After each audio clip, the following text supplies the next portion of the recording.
So long as the root is present, karma remains and creates rebirth. So long as 4 plus Zen Yoga units are not accumulated, till then free will in its higher form and potential is not possible. So long the resultant intensity goes to one of the 31 stars and returns rebirth is compulsory. However, after this stage, free will is immense and birth on this planet is by choice only and for a special purpose only. For instance, in the case of an avatar, every man has to struggle for himself. That is, if one man is able to liberate himself from the gravitational pull of life, it does not mean that all the men today or in future will be automatically free, and that a particular person has atoned for us all. However great the seeming sacrifice be, when one is able to liberate himself, the result is sevenfold. True renunciation is understood. What is to be renounced is renounced.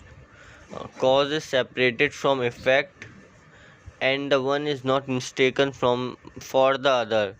One attains freedom from the solar system. One is content. The limitations of centers are dissolved. The purpose of life and birth on this planet is fulfilled. Part 1 shows practical ways to the first 4 steps and why that time 2 Zen Yoga units are accumulated. In Pratyahara, a further 2 Zen Yoga units are accumulated by corrective method and 3-step rhythmic breathing. By this time, mind number 2 is developed, and so the inherent quality of the mind number 2 makes dharana and dhyana possible. This develops mind number 3, and the inherent quality of samadhi is achieved. This leads to illumination and liberation from bondage as is understood on this planet. Why the corrective methods no effort are wasted, there are no lifelong struggles, and with effortless effort one proceeds along the path, and with the development of mind number 1, parapsychic powers or occult siddhis naturally accompany progress on the path. There are 3 nerves, Ida, Pingala and Sushma, of special note. The Ida and Pingala pass through either side of the spinal cord, but the Sushumna, which runs between the two, is normally blocked. Not until subsection V of the mind, section number 2, is formed does this passage become clear. Not till the passage is clear can anyone practice yoga, even the elementary yoga. There are artificial methods to clear it which are harmful and should be avoided. Part 1 of our book is therefore essential, for it aids in clearing the passage. Attention fixed upon an object is dharana. Union of mind and object is dhyana. Samadhi is that condition of illumination. Successful concentration is necessary for direct knowledge. At every step, distraction lessens and control increases until the mind changes to the condition of control. When control prevails, mind flows peacefully. Note the word mind flows. The incoming coded impulses from a continuous incoming flow, and the outgoing decoded thought from the outgoing flow. Before the corrective methods are put into practice, the interplay of the qualities of the center, the inner state of mind number 1, is in a state of chaos, utter chaos. Corrective methods and 3-step rhythmic breathing brings about harmony in the centers.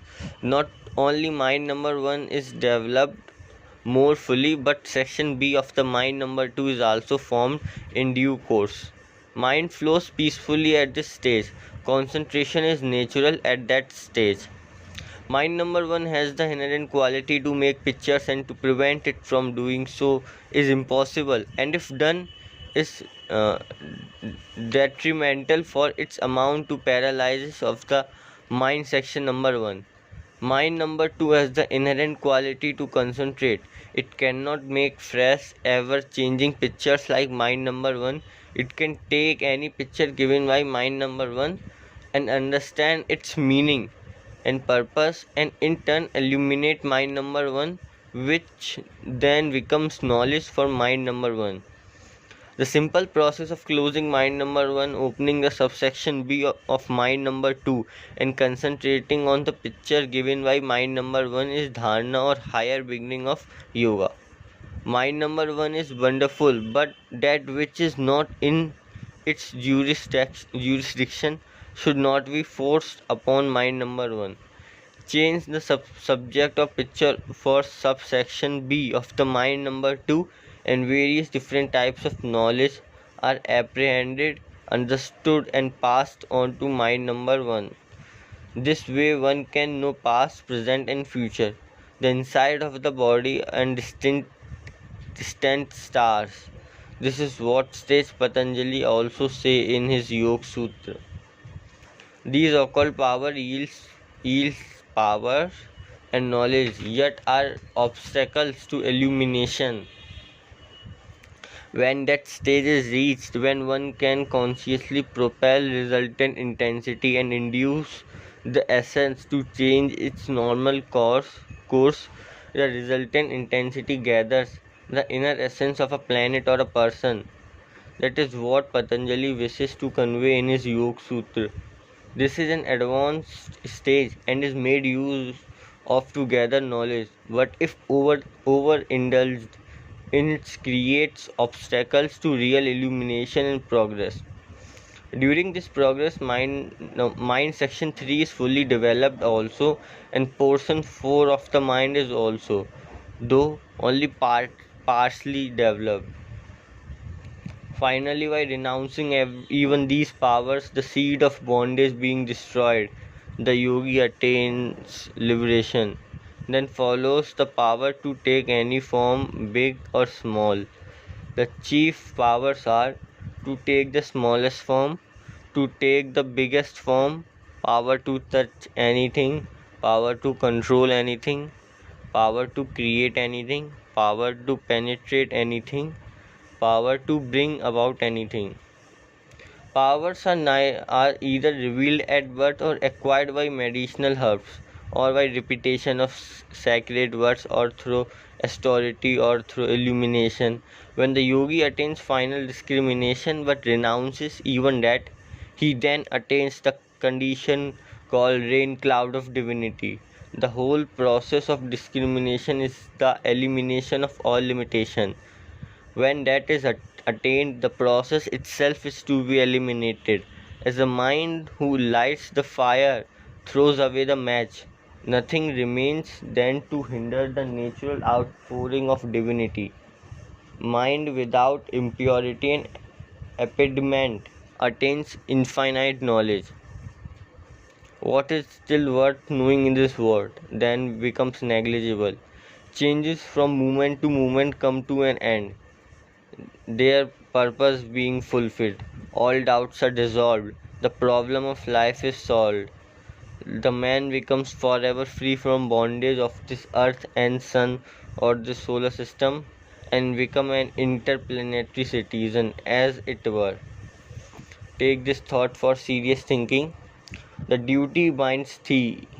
From thine own nature has it arisen. The duty that of itself falls to one's lot should not be abandoned, though it may have its defects. All acts are marred by defects, as fire is obscured by smoke.